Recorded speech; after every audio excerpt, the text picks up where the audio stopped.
आध्यात्मिक वर्षा जो एक ज्ञान का संगम है, उसमें आप सभी का स्वागत है। आज हम एक बहुत ही अहम विशेष यात्रा पर निकल रहे हैं, श्रीमद् भगवद गीता के गहरे समंदर में। जी हाँ, एक ऐसा गोता जहां हम ज्ञान के मोती खोजने की कोशिश करेंगे। और ये जो गूढ़ संकलन और विश्लेषण है, ये कप्तान श्याम बहादुर चौहान जी द्वारा तैयार किया गया है। उन्हीं की सामग्री हमारे आज के विमर्श का आधार है। बिल्कुल। हमारा आज का केंद्र बिंदु है अध्याय 4, श्लोक 4।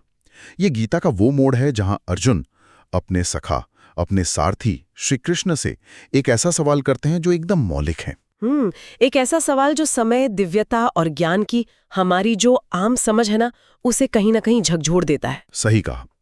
तो आज की हमारी ये जो चर्चा है, इसका मिशन यही है कि अर्जुन की इस जिज्ञासा के चश्मे से हम समय के ताने बाने को समझें और साथ ही ईश्वर के उस कालातीत स्वरूप को और ये जो सनातन ज्ञान है, ये कैसे बहता चला आ रहा है, इसे भी समझने की कोशिश करें। और सबसे जरूरी बात कि हजारों साल पुराना ये सवाल आज हमारे लिए, हमारे जीवन के लिए इतना महत्वपूर्ण क्यों है। हाँ, इसकी प्रासंगिकता आज भी उतनी ही है। तो चलिए इस रहस्य को परत दर परत खोलते हैं। सबसे पहले वो मूल श्लोक सुनते हैं जिसने इस पूरी बातचीत को, इस जिज्ञासा को जन्म दिया। जी। संस्कृत में श्लोक इस प्रकार है।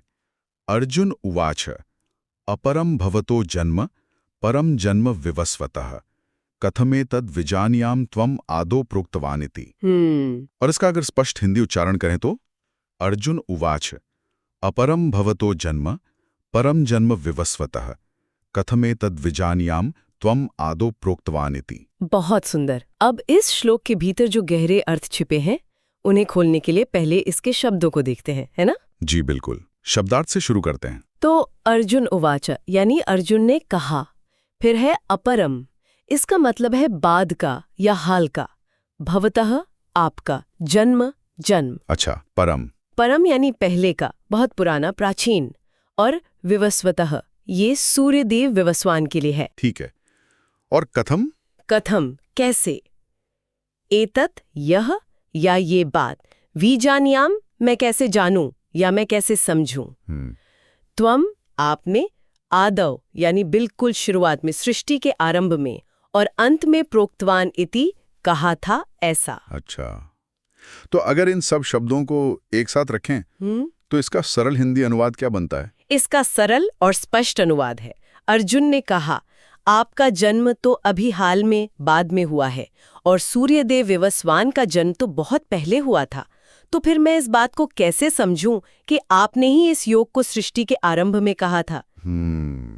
ये तो वाकई, जैसा आपने कहा, एक बहुत ही स्वाभाविक और तर्कसंगत सवाल लगता है। कोई भी पूछेगा। बिल्कुल। और यहीं से देखिए गीता का वो अद्भुत दार्शनिक संवाद और गहरा होना शुरू होता है। सोचिए अर्जुन के सामने कौन है? उनके मित्र, उनके रिश्तेदार, उनके भरोसेमंद सारथी कृष्ण, जिनका जन्म, जिनका जीवन अर्जुन ने अपनी आंखों से देखा है। हाँ, उनके समकालीन है एक तरह से। जी। और वही कृष्ण अब ये दावा कर रहे हैं कि उन्होंने ये शाश्वत ज्ञान, ये योग सृष्टि के आरंभ में सूर्यदेव को दिया था। ये तो मतलब आम इंसान के तर्क के बिल्कुल परे की बात होगी। बिल्कुल। ये मानवीय तर्क की सीमाओं को सीधी चुनौती है। ये श्लोक असल में समय की दो बिल्कुल अलग अवधारणाओं का टकराव दिखाता है। दो अलग अवधारणाएं? कैसे? एक है अर्जुन का दृष्टिकोण, जो भौतिक है, रेखीय है, लीनियर जिसे कहते हैं, मतलब एक घटना के बाद दूसरी, जन्म के बाद मृत्यु, एक क्रम में। हाँ, जैसे हम सब समय को समझते हैं। बिल्कुल। पर श्री कृष्ण जिस धरातल की बात कर रहे हैं वो दिव्य है, वो कालातीत है, टाइमलेस, जहां समय का ये वाला बंधन, ये क्रम लागू ही नहीं होता। अच्छा, कालातीत। हाँ, और यहीं पर आप देखिए मानव बुद्धि की जो सीमित पहुंच है और जो दिव्य सत्य की अनंतता है, उसका भेद सामने आता है। ये बात तो है। मतलब जब भी हम कुछ ऐसा सुनते हैं जो हमारे अपने अनुभव से, हमारी समझ के दायरे से एकदम बाहर हो, तो पहली प्रतिक्रिया वो आश्चर्य और संदेह की ही होती है ना। ये सवाल हमें यही याद दिलाता है कि जब हम किसी बात को समझ नहीं पाते तो शक करना या स्पष्टीकरण मांगना, ये असल में सीखने की प्रक्रिया का पहला और सबसे जरूरी कदम है। सही कहा। ये कोई निष्क्रिय स्वीकृति नहीं है कि हाँ कह दिया तो मान लिया, ये एक सक्रिय जिज्ञासा है। एक और बात यहाँ ध्यान देने वाली है, अर्जुन यहाँ कृष्ण के कथन की सच्चाई पर सवाल नहीं उठा रहे। वो ये नहीं कह रहे कि आप झूठ बोल रहे हैं। अच्छा, तो फिर क्या? बल्कि उनके मन में जो एक संज्ञानात्मक असंगति पैदा हुई है, कॉग्निटिव डिसोनेंस जिसे कहते हाँ, हैं। सुना है ये टर्म। मतलब एक तरफ तो वो कृष्ण को अपना प्रिय सखा, अपना समकालीन मान रहे हैं, दूसरी तरफ वही कृष्ण कह रहे हैं कि मैं सृष्टि के आदि का उपदेशक हूं। ये जो विरोधाभास है, इससे वो समझना चाहते हैं। वो ये नहीं पूछ रहे कि क्या आपने कहा था, वो पूछ रहे कैसे आपने कहा था। ये कैसे बहुत महत्वपूर्ण है। ये एक सच्चे जिज्ञासु की पहचान है जो रहस्य के मर्म तक पहुंचना चाहता है। तो ये कैसे पूछकर अर्जुन ने कृष्ण को एक तरह से मौका दे दिया कि वो अपने असली स्वरूप को प्रकट करें। हाँ, कह सकते हैं। पर कृष्ण का उद्देश्य अर्जुन को सिर्फ चौंकाना नहीं था, बल्कि उन्हें तैयार करना था। तैयार करना किस लिए? देखिए, श्री कृष्ण जानते थे कि अर्जुन का मन अभी भौतिक जगत में, रिश्तों में, मोह में उलझा हुआ है। इस प्रश्न के माध्यम से वो अर्जुन के मन में, और सिर्फ अर्जुन नहीं, हम सबके मन में ईश्वर के वास्तविक स्वरूप को समझने की भूमिका तैयार कर रहे हैं। कैसा स्वरूप? वही नित्य, अजन्मा, अविनाशी स्वरूप। भगवान क्यों अवतार लेते हैं, ये अवतार का रहस्य क्या है, और ये ज्ञान कितना सनातन है, कितना पुराना है, इन सब गूढ़ बातों के लिए एक मंच तैयार हो रहा था इस सवाल से। और ये सब हो कहाँ रहा है? कुरुक्षेत्र के मैदान में चारों तरफ युद्ध का माहौल, तनाव, मृत्यु का भय। हाँ, यही तो गीता की सबसे अनोखी बात है। ये दिखाती है कि आत्मज्ञान और ये जो दार्शनिक जिज्ञासा है, ये सिर्फ शांत जंगलों या आश्रमों की चीज नहीं है। सही बात है। बल्कि जीवन के सबसे कठिन संघर्षों के बीच, सबसे ज्यादा चुनौतियों के बीच ही इसकी सबसे ज्यादा जरूरत और प्रासंगिकता है। कर्म करते हुए भी सत्य को जानने की प्रेरणा देती है गीता। अगर अर्जुन की मनोदशा को देखें उस क्षण, तो क्या चल रहा होगा उनके मन में? बहुत कुछ एक साथ। वो भ्रमित है, कंफ्यूज्ड है, क्योंकि जिसे वो केवल अपना दोस्त और गाइड समझते थे, वो ऐसी बातें कह रहा है जो मानवीय तर्क से बिल्कुल परे हैं। उनमें जबरदस्त कौतूहल है, जिज्ञासा है, वो सच जानना चाहते हैं, लेकिन साथ ही कृष्ण के प्रति उनकी श्रद्धा भी अपार है। वो सीधे सीधे अविश्वास नहीं कर सकते। हाँ, ये दुविधा दिखती है। ये श्रद्धा और तर्क के बीच का एक तरह का द्वंद्व है। वो अपने मित्र की सीमित पहचान को चुनौती दे रहे हैं, अनजाने में ही सही। इसको अगर आज के जीवन से जुड़ें, तो क्या उदाहरण हो सकता है? मान लीजिए आपका कोई बहुत भरोसेमंद मेंटोर है या कोई गुरु है, और वो आपको सफलता का कोई ऐसा सिद्धांत बताता है जो आपके आज तक के सारे अनुभव, सारी मान्यताओं के एकदम उलट है। हाँ, होता है ऐसा कभी कभी। तो आपकी पहली प्रतिक्रिया क्या होगी? शायद अर्जुन जैसी ही, पर ये कैसे हो सकता है? या आप सच में ऐसा मानते हैं ये काम करेगा? हाँ, बिल्कुल, हम स्पष्टीकरण चाहेंगे। बस ये वही मानवीय जिज्ञासा है, स्पष्टता की वही चाह है जो अर्जुन में दिख रही है। अच्छा, अब ये बताइए कि जो गीता के बड़े बड़े टीकाकार हुए हैं, विद्वान हुए हैं, क्या उन्होंने इस श्लोक को अलग अलग नजरिए से देखा है? हाँ, बिल्कुल। अलग अलग आचार्यों ने अपनी दार्शनिक दृष्टि के अनुसार इस पर रोशनी डाली है। जैसे अद्वैत वेदांत के जो सबसे बड़े प्रणेता हैं, आदि शंकराचार्य, वो मानते हैं कि अर्जुन का ये सवाल उनके अज्ञान, उनकी अविद्या के कारण है। अविद्या मतलब वो शरीर और आत्मा के भेद को नहीं समझ पा रहे। भगवान का जो नित्य अजन्मा स्वरूप है, उसे वो भौतिक शरीर के जन्म मृत्यु के पैमाने से देख रहे हैं। इसीलिए उन्हें ये विरोधाभास लग रहा है। अच्छा, तो ये अज्ञान के कारण है शंकराचार्य के अनुसार? जी। दूसरी तरफ विशिष्टाद्वैत के आचार्य रामानुजाचार्य हैं। वो इसे भक्ति के नजरिए से देखते हैं। भक्ति के नजरिए से? वो कैसे? उनके अनुसार ये एक समर्पित भक्त की अपने भगवान की लीलाओं को, उनके ऐश्वर्य को, उनके अतीत को जानने की एक स्वाभाविक उत्सुकता है, जिज्ञासा है। ये सवाल पूछकर अर्जुन असल में कृष्ण के प्रति अपनी भक्ति को और गहरा कर रहे हैं। वो उनके रहस्य को जानना चाहते हैं। वाह, ये तो बिल्कुल अलग दृष्टिकोण हो गया। एक कह रहे हैं अज्ञान, दूसरे कह रहे हैं भक्ति की गहराई। हाँ, और भी हैं, जैसे मध्वाचार्य हैं जो द्वैतवादी विचारक हैं। वो इसे भगवान कृष्ण की जो सर्वोपरिता है, उनका जो दिव्य कालातीत स्वरूप है, उसे स्वीकार करने की दिशा में अर्जुन का एक कदम मानते हैं।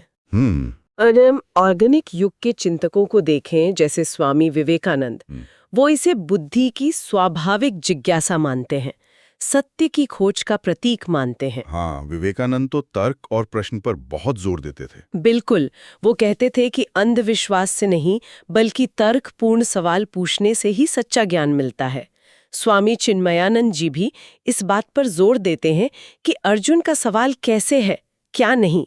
वो कृष्ण की बात की सच्चाई पर शक नहीं कर रहे, वो बस उस रहस्य को समझना चाह रहे हैं। तो मतलब अलग अलग व्याख्याएं हैं, लेकिन सब मानती हैं कि ये सवाल बहुत महत्वपूर्ण है। हाँ, बिल्कुल।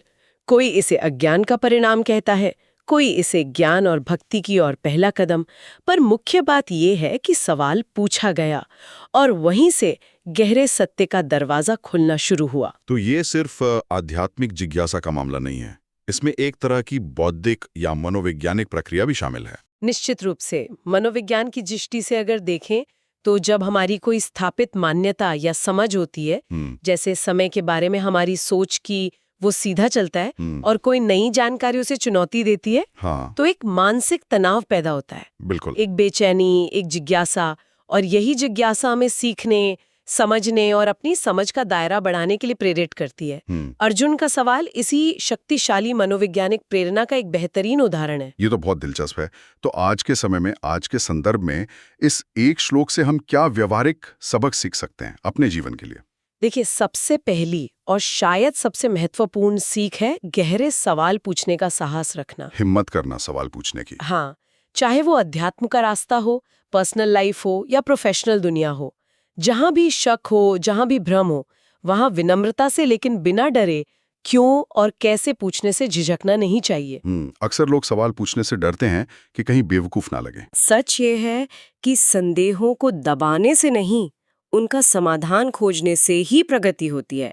आगे बढ़ने का रास्ता यही है। और आज का जो युग है, सूचना क्रांति का युग, जहां हर तरफ जानकारी बमबारी कर रही है, वहां तो ये और भी जरूरी हो गया है ना? आपने बिल्कुल सही पॉइंट पकड़ा। आज जहां सतही जानकारी की बाढ़ आई हुई है, व्हाट्सएप यूनिवर्सिटी चल रही है, सोशल मीडिया पर कुछ भी फैल जाता है, हाँ, वहां अर्जुन की तरह गहरी जिज्ञासा रखना, तर्क के साथ सवाल पूछना, यह हमें अधूरी या भ्रामक जानकारी के जाल से बचा सकता है। यह हमें सुनी सुनाई बातों पर आंख मूंद कर यकीन करने से रोकता है, हमें विवेकशील बनाता है। सही बात है। अब इसे हम अपने व्यक्तिगत और सामाजिक जीवन में कैसे उतारें, खासकर रिश्तों में, जैसे परिवार में, जहां अक्सर बड़ों से या परंपराओं पर सवाल पूछने में हिचक होती है? ये कला जो है ना सवाल पूछने की, ये रिश्तों को बेहतर बनाने में बहुत मदद कर सकती है। देखिए, पारिवारिक माहौल में क्या होता है, अक्सर नई पीढ़ी पुरानी पीढ़ी की परंपराओं या उनके फैसलों पर बिना समझे सवाल उठा देती है या सीधे खारिज कर देती है। हाँ, होता है ऐसा, जनरेशन गैप जिसे कहते हैं। जी, लेकिन अगर अर्जुन की तरह आदर के साथ कारण पूछा जाए, पिताजी इस रिवाज का क्या महत्व है, या माँ आपने ये फैसला क्यों लिया, मैं समझ नहीं पाए, तो इससे ना सिर्फ गलतफहमियां दूर होती हैं, बल्कि आपसी समझ और सम्मान भी बढ़ता है। संवाद खुलता है। बिल्कुल। और खास तौर पर मैं घर की महिलाओं के लिए कहना चाहूंगी, जो माँ, पत्नी, बेटी, बहन के रूप में अक्सर परिवार की धुरी होती हैं। जी। उनके लिए ये सवाल पूछने की कला उन्हें और सशक्त बना सकती है। कई बार क्या होता है कि वो सामाजिक या पारिवारिक अपेक्षाओं और रीति रिवाजों को बिना सवाल किए बस निभाती चली जाती हैं। हाँ, ये बहुत देखा जाता है। अगर वो अर्जुन की तरह विनम्रता से पर स्पष्टता से पूछें, ये नियम क्यों बनाया गया है, या क्या हम इसे आज के समय के हिसाब से और बेहतर तरीके से नहीं कर सकते, तो इससे न केवल उनकी अपनी समझ बढ़ेगी, बल्कि उन्हें परिवार के संवाद में एक सक्रिय और सम्मानित भागीदार बनने का मौका मिलेगा। ये तो बहुत महत्वपूर्ण बात है। ये उन्हें अपनी भूमिका को और बेहतर ढंग से समझने और निभाने में मदद कर सकता है। जी हाँ, और जरूरत पड़ने पर सकारात्मक बदलाव लाने में भी। ये अंधानुकरण नहीं है, ये समझदारी से परंपराओं को जीना या बदलना है। और अगर बात करें प्रेम संबंधों की या दोस्ती की, वहां कैसे लागू होता है ये? वहां भी यही सिद्धांत काम करता है। अगर साथी के किसी बर्ताव से आपको ठेस पहुंची है, तो मन में कड़वाहट पालने या सीधे नतीजे पर कूदने के बजाय अर्जुन की तरह पूछना, तुमने ऐसा क्यों किया, या तुम्हारे कहने का असल मतलब क्या था। ये बातचीत की बंद खिड़कियों को खोल सकता है और रिश्ते को टूटने से बचा सकता है, उसे मजबूती दे सकता है। सही का, संवादता ही ज्यादातर समस्याओं की जड़ होती है। अच्छा, और प्रोफेशनल लाइफ में, काम की जगह पर? बिल्कुल प्रासंगिक है। चाहे आप टीम के सदस्य हो या टीम लीडर, सिर्फ आदेशों का पालन करने या देने के बजाय किसी प्रोजेक्ट के क्यों, यानी उसका उद्देश्य क्या है, और कैसे, यानी प्रक्रिया क्या है, पर सवाल उठाना, ये क्रिटिकल थिंकिंग यानी आलोचनात्मक सोच को बढ़ावा देता है। और इससे नए आइडियाज आते हैं, इनोवेशन होता है। जो व्यक्ति तर्क और प्रभाव को समझने के लिए सवाल पूछता है, वही बेहतर समाधान खोज पाता है और अपनी कंपनी या संस्थान को आगे ले जाता है। ये तो हुई बड़ों की बात। बच्चों और किशोरों को ये बात कैसे समझा सकते हैं कि सवाल पूछना कितना जरूरी है? बच्चों को तो बहुत सरल उदाहरण दे सकते हैं, जैसे, बेटा याद है तुमने पूछा था कि रात में सूरज कहाँ चला जाता है? तुमने कैसे और क्यों पूछा, तभी तो पापा ने समझाया कि पृथ्वी घूमती है। देखो, अर्जुन भी भगवान कृष्ण से ऐसा ही एक कैसे वाला सवाल पूछ रहे हैं जो उन्हें समझ नहीं आ रहा। हाँ बिल्कुल। और किशोरों को, टीनेजर्स को हम बता सकते हैं कि विज्ञान के जितने भी बड़े आविष्कार हुए हैं, बल्ब से लेकर इंटरनेट तक, आइंस्टाइन की थ्योरीज तक, वो सब किसी न किसी के ये कैसे काम करता है या इसे और बेहतर कैसे किया जा सकता है पूछने से ही तो संभव हुए हैं। हाँ, आइंस्टाइन का उदाहरण बहुत अच्छा है। वो हमेशा सवाल पूछते रहते थे। जी, सवाल पूछना ही ज्ञान और प्रगति का इंजन है। तो अगर हम सार निकालने की कोशिश करें तो इस एक श्लोक का, इस एक सवाल का हमारे जीवन पर, परिवार पर, समाज पर पूरा असर क्या हो सकता है? सबसे बड़ा असर तो ये है कि इससे हमारे अंदर एक जिज्ञासु, एक विश्लेषणात्मक और खुले दिमाग वाला नजरिया विकसित होता है। जब हम सवाल पूछना सीखते हैं तो हम सतही जानकारी से गहरे सत्य की ओर बढ़ते हैं। हम चीजों को सिर्फ मान नहीं लेते, उन्हें समझने की कोशिश करते हैं। बिल्कुल, हम सिर्फ स्वीकार नहीं करते, हम जानने का प्रयास करते हैं।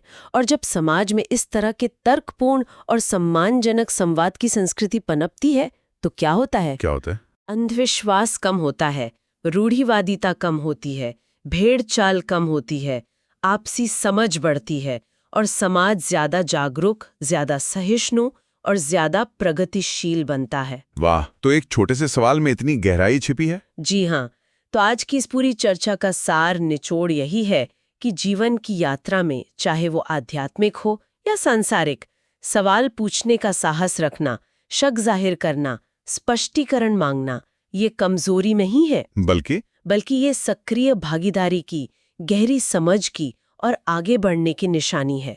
अर्जुन का ये सवाल एक आदर्श है कि हमें निष्क्रिय अनुयायी नहीं बनना है, बल्कि एक सक्रिय जिज्ञासु साधक बनना है। ये दिखाता है कि सच्ची श्रद्धा और गहरी जिज्ञासा, ये दोनों एक साथ चल सकती हैं, विरोधाभासी नहीं है। बिल्कुल सही कहा आपने।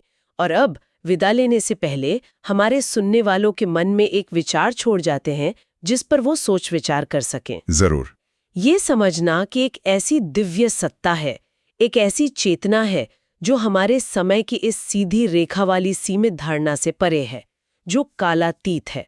ये बोध, ये समझ हमारे जीवन की चुनौतियों को, हमारी असफलताओं को, हमारी सफलताओं को और भविष्य की हमारी योजनाओं को देखने के हमारे नजरिए को कैसे बदल सकती है, इस पर जरा सोचिएगा। बहुत गहरा प्रश्न है, सोचने पर मजबूर करता है।